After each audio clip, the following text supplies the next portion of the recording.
Hello and welcome back to Straight Talk.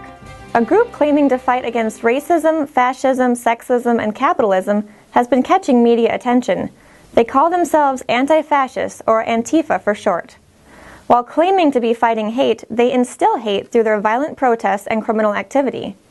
If that isn't ironic enough, so is Antifa's planning of a revolution in America on Saturday, November 4th.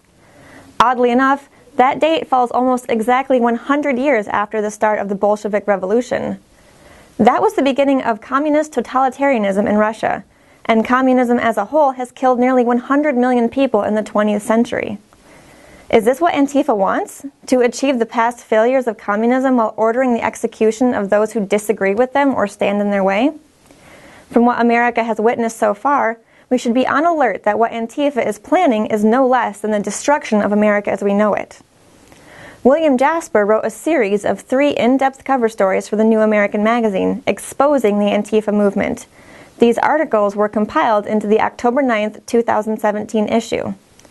To give you some background on Mr. Jasper, in the 1970s and 80s, he went undercover inside the Communist Party USA, Revolutionary Communist Party, Socialist Workers' Party, Workers' World Party, and many of the radical student organizations that were feeder groups for organized communists. He knows firsthand how these communist thugs think and operate.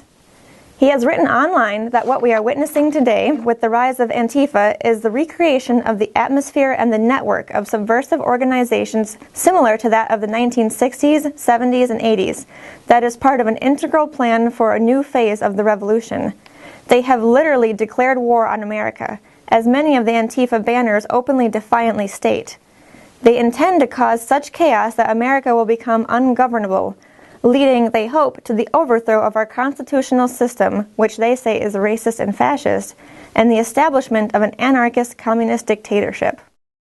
In the magazine issue, Mr. Jasper uncovers details that demonstrate a pattern of Democrat officials being partially responsible for the violence in Charlottesville, San Jose, New Orleans, and Berkeley.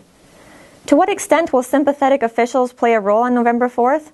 Will they turn a blind eye to violence or willfully create an environment of violence as seen in Charlottesville? No matter what happens on November 4th, it's important to understand that Antifa wants what it supposedly opposes. It wants total government to help them achieve their socialistic goals. And with that will come the destruction of American liberty and independence bit by bit. We recommend that you purchase multiple copies of the Promoting Antifa Mayhem issue and distribute these to your local law enforcement, city officials, and other community leaders to help protect your community. The link to our online store is in the video description. Be sure to also sign up for our email alerts when checking out. So until next time, take care and God bless.